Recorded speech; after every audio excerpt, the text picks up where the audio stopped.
War has now claimed the lives of more than 2,200 people on both sides so far. And that's the worst part about this. That. Yeah, it's horrible to see how many lives are being lost. The U.S. State Department actually tells us that that does include 22 Americans. Now, within this escalating war, like we said earlier, it's only getting worse.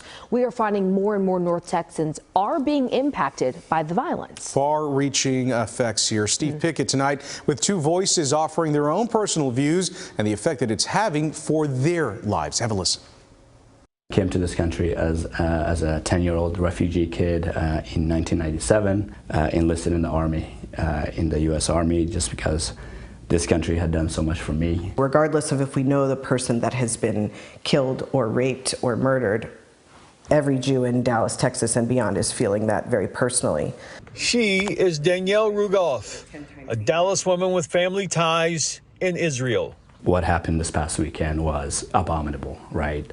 He is Asad Shah, Carrollton business owner who leads the Dallas Palestine Coalition. Both have watched the gruesome attacks and bombings affecting innocent families in Israel and Gaza.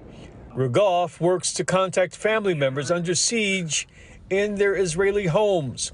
Shah says Palestinians are imprisoned in their homes, held for decades under Israeli control. It's an anomaly for the Israeli side, this event that happened this past weekend.